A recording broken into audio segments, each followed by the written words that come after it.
Henry III, also known as Henry of Winchester, was King of England, Lord of Ireland and Duke of Aquitaine from 1216 until his death. The son of King John and Isabella of Angoulême, Henry assumed the throne when he was only 9 in the middle of the First Barons War. Cardinal Guala declared the war against the rebel barons to be a religious crusade, and Henry's forces, led by William Marshal, defeated the rebels at the battles of Lincoln and Sandwich in 1217.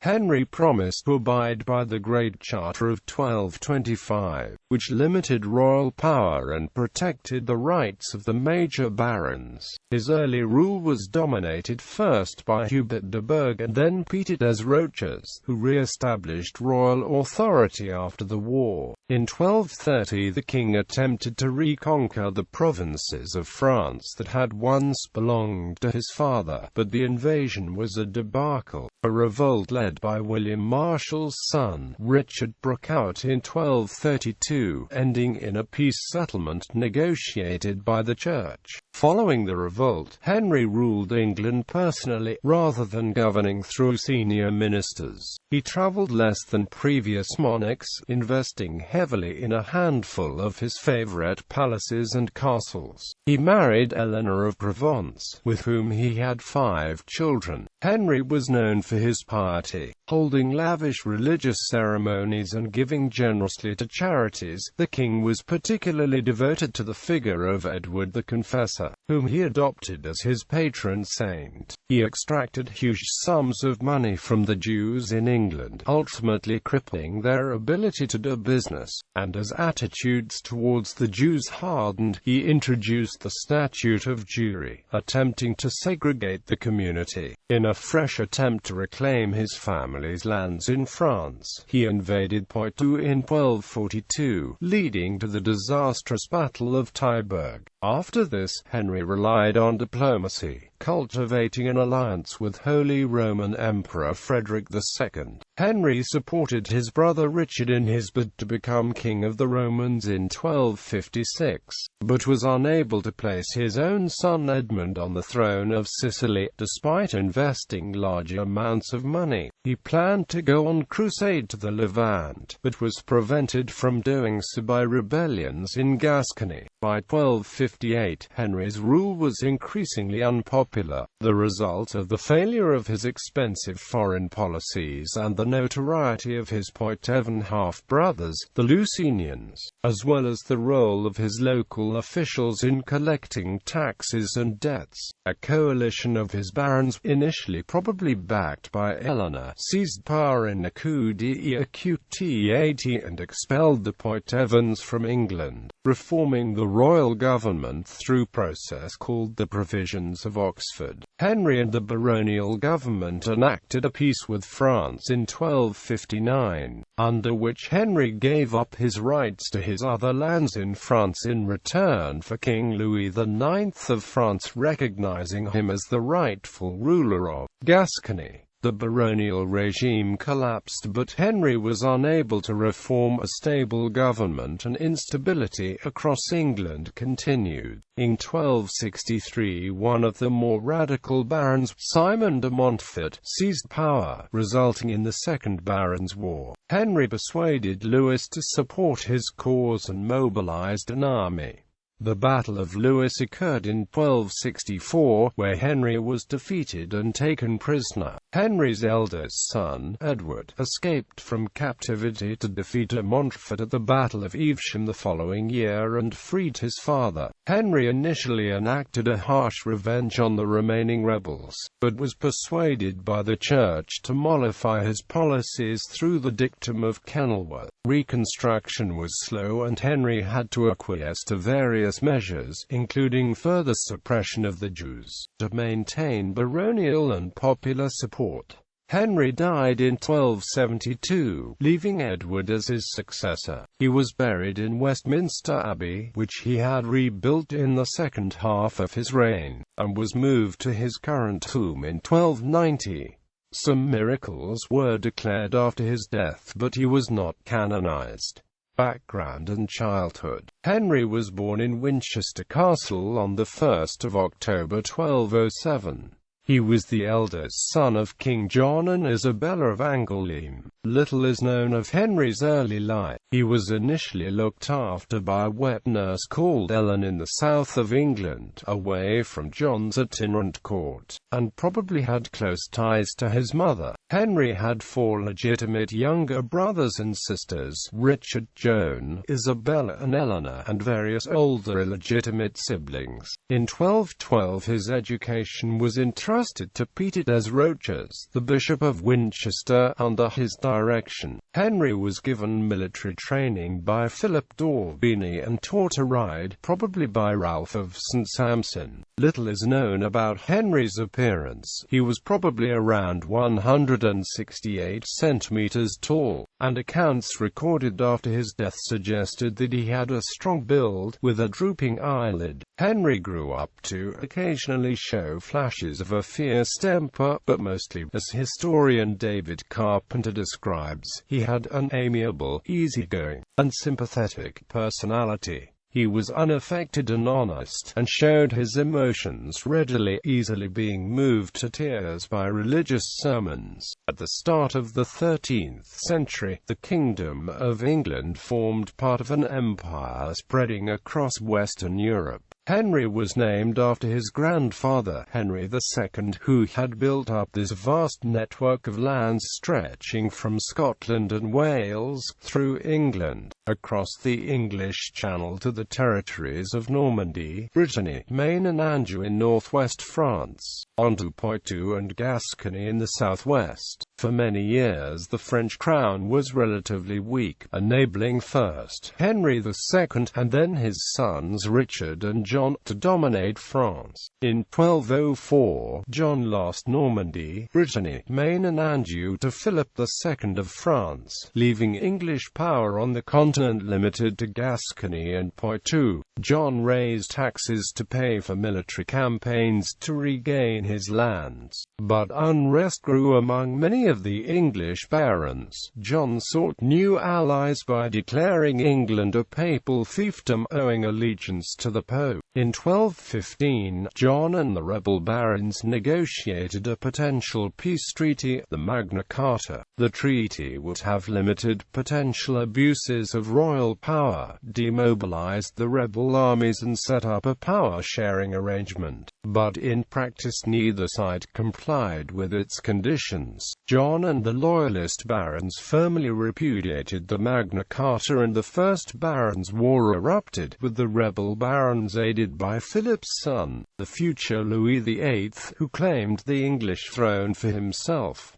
The war soon settled into a stalemate, with neither side able to claim victory. The king became ill and died on the night of the 18th of October, leaving the 9-year-old Henry as his heir. Minority. Coronation. Henry was staying safely at Corfe Castle in Dorset with his mother when King John died. On his deathbed, John appointed a council of 13 executors to help Henry reclaim the kingdom, and requested that his son be placed into the guardianship of William Marshal, one of the most famous knights in England. The Loyalist leaders decided to crown Henry immediately to reinforce his claim to the throne. William knighted the boy, and Cardinal Guala Biscieri, the papal legate to England, then oversaw his coronation at Gloucester Cathedral on the 28th of October. In the absence of the Archbishops of Canterbury or York, he was anointed by the Bishops of Worcester and Exeter, and crowned by Peter des Roches. The royal crown had been either lost or sold during the Civil War, so instead the ceremony used a simple gold corolla belonging to Queen Isabella. The young king inherited a difficult situation, with over half of England occupied by the rebels and most of his father's continental possessions still in French hands.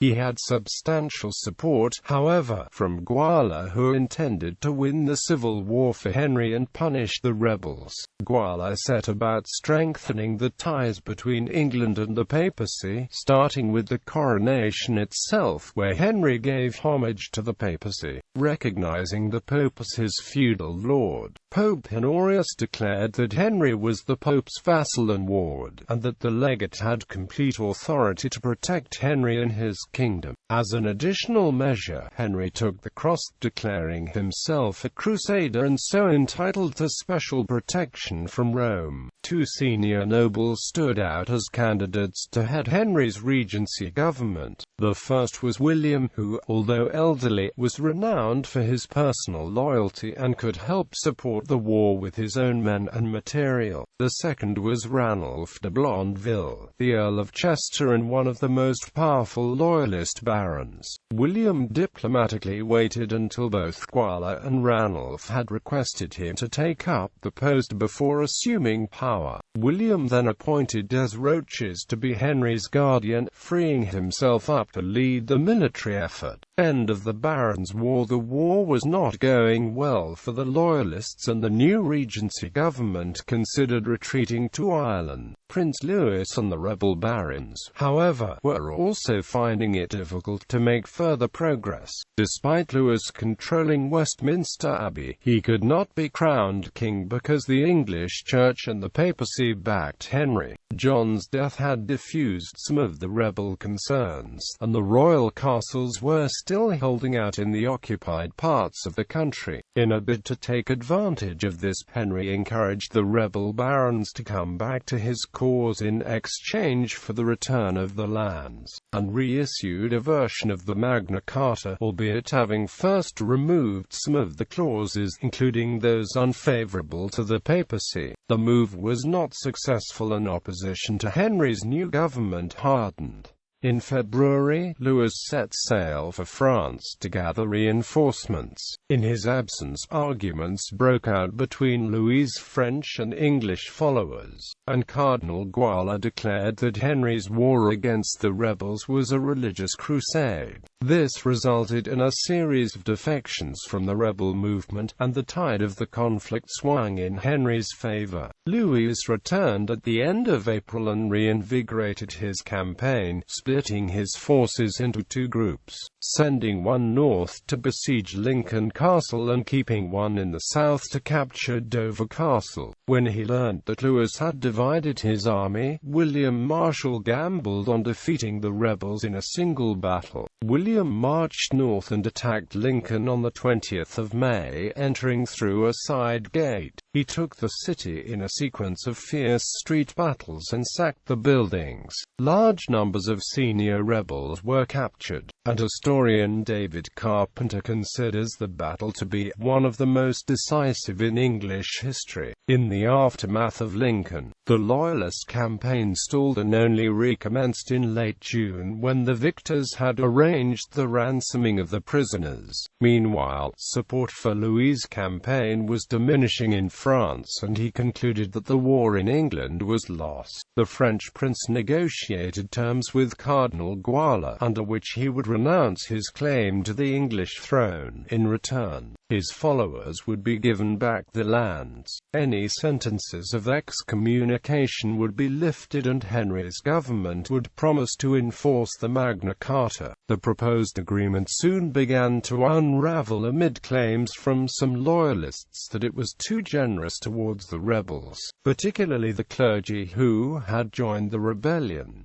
In the absence of a settlement, Louis remained in London with his remaining forces. On the 24th of August 1217, a French fleet arrived off the coast of Sandwich, bringing Louis soldiers, siege engines and fresh supplies. Hubert de Burgh, Henry's justiciar, set sail to intercept it, resulting in the Battle of Sandwich. De Burgh's fleet scattered the French and captured the flagship, commanded by Eustace the monk, who was promptly executed. When the news reached Lewes, he entered into fresh peace negotiations. Henry, Isabella, Lewes, Guala and William came to agreement on the final Treaty of Lambeth, also known as the Treaty of Kingston, on the 12th and the 13th of September. The treaty was similar to the first peace offer, but excluded the rebel clergy, whose lands and appointments remained forfeit. Louis accepted a gift of £6,666 to speed his departure from England, and promised to try to persuade King Philip to return Henry's lands in France. Louis left England as agreed and joined the Albigensian crusade in the south of France, restoring royal authority with the end of the Civil War. Henry's government faced the task of rebuilding royal authority across large parts of the country. By the end of 1217, many former rebels were routinely ignoring instructions from the centre, and even Henry's loyalist supporters jealously maintained their independent control over royal castles. Illegally constructed fortifications, called adulterine castles, had sprung up across much of the country. The network of county sheriffs had collapsed, and with it the ability to raise taxes and collect royal revenues. The powerful Welsh Prince Llywelyn posed a major threat in Wales and along the Welsh marches. Despite his success in winning the war, William had far less success in restoring royal power following the peace. In part, this was because William was unable to offer significant patronage, despite the expectations from the loyalist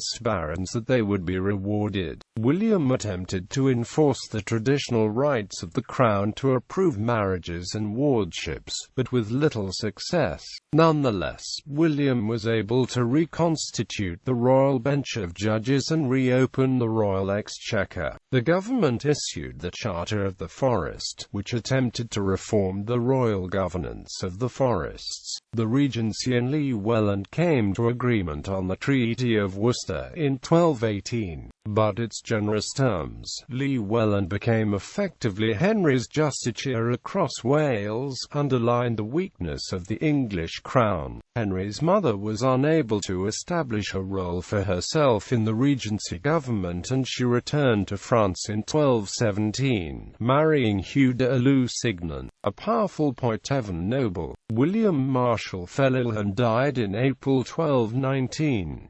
The replacement government was formed around a grouping of three senior ministers: Pandulf, the replacement papal legate, Peter Desroches, and Hubert de Burgh, a former justiciar. The three were appointed by a great council of the nobility at Oxford, and the government came to depend on these councils for authority. Hubert and Desroches were political rivals, with Hubert supported by a network of English barons, and Desroches backed by nobles from the royal territories in Poitou and Touraine. Hubert moved decisively against Desroches in 1221, accusing him of treason and removing him as the king's guardian. The bishop left England for the Crusades. Pandulf was recalled by Rome the same year, leaving Hubert as the dominant force in Henry's government. Initially, the new government had little success, but in 1220 the fortunes of Henry's government began to improve. The Pope allowed Henry to be crowned for a second time, using a new set of royal regalia. The fresh coronation was intended to affirm the authority of the king. Henry promised to restore the powers of the crown, and the barons swore that they would give back the royal castles and pay the debts to the crown, on the threat of excommunication. Hubert, accompanied by Henry, moved into Wales to suppress Llywelyn in 1223, and in England his forces steadily reclaimed Henry's castles. The effort against the remaining recalcitrant barons came to a head in 1224 with the siege of Bedford Castle, which Henry and Hubert besieged for 8 weeks. When it finally fell, almost all of the garrison were executed. Meanwhile, Louis VIII of France allied himself with Hugh de Lusignan and invaded first Poitou and then Gascony. Henry's army in Poitou too was under-resourced and lacked support from the Poitevin barons, many of whom had felt abandoned during the years of Henry's minority. As a result, the province quickly fell. It became clear that Gascony would also fall unless reinforcements were sent from England. In early 1225 a Great Council approved a tax of £40,000 to dispatch an army, which quickly retook Gascony. In exchange for agreeing to support Henry, the barons demanded that the king reissue the Magna Carta and the Charter of the Forest. This time the king declared that the charters were issued of his own spontaneous and free will, and confirmed them with the royal seal, giving the new Great Charter and the Charter of the Forest of 1225 much more authority than any previous versions. The barons anticipated that the king would act in accordance with these definitive charters, subject to the law and moderated by the advice of the nobility. Early rule. Invasion of France. Henry assumed formal control of his government in January 1227, although some contemporaries argued that he was legally still a minor until his 21st birthday the following year. The king richly rewarded Hubert de Burgh for his service during his minority years, making him the Earl of Kent and giving him extensive lands across England and Wales. Despite coming of age, Henry remained heavily influenced by his advisors for the first few years of his rule and retained Hubert as his justiciar to run the government, granting him the position for life. The fate of Henry's family lands in France still remained uncertain. Reclaiming these lands was extremely important to Henry, who used terms such as reclaiming his inheritance, restoring his rights, and defending his legal claims to the territories in diplomatic correspondence. The French kings, however, had an increasing financial, and thus military, advantage over Henry. Even under John, the French crown had enjoyed a considerable, although not overwhelming, advantage in resources, but since then, the balance had shifted further, with the ordinary annual income of the French kings almost doubling between 1204 and 1221. Louis VIII died in 1226, leaving his 12-year-old son, Louis IX, to inherit the throne, supported by a regency government. The young French king was in a much weaker position than his father, and faced opposition from many of the French nobility who still maintained their ties to England, leading to a sequence of revolts across the country. Against this background, in late 1228 a group of potential Norman and Angevin rebels called upon Henry to invade and reclaim his inheritance, and Peter Diderot, the Duke of Brittany, openly revolted against Lewis and gave his homage to Henry. Henry's preparations for an invasion progressed slowly, and when he finally arrived in Brittany with an army in May 1230, the campaign did not go well. Possibly on the advice of Hubert, the king decided to avoid battle with the French by not invading Normandy and instead marching south into Poitou, where he campaigned ineffectually over the summer, before finally progressing safely onto Gascony. He made a truce with Lewis until 1234 and returned to England having achieved nothing. Historian Hugh Ridgway describes the expedition as a costly fiasco. Richard Marshall's revolt. Henry's chief minister, Hubert de Burgh, fell from power in 1232. His old rival, Peter Desroches, returned to England from the Crusades in August 1231, and allied himself with Hubert's growing number of political opponents. He put the case to Henry that the justiciar had squandered royal money and lands, and was responsible for a series of riots against foreign clerics. Hubert took sanctuary in Merton College Chapel, but Henry had him arrested and imprisoned in the Tower of London. Desroches took over the king's government, backed by the Poitevin baronial faction in England, who saw this as a chance to take back the lands which they had lost to Hubert's followers in the previous decades. Desroches used his new authority to begin stripping his opponents of their estates, circumventing the courts and legal process. Complaints from powerful barons such as William Marshal's son Richard grew, and they argued that Henry was failing to protect the legal rights as described in the 1225 charters. A fresh civil war broke out between Desroches and Richard's followers.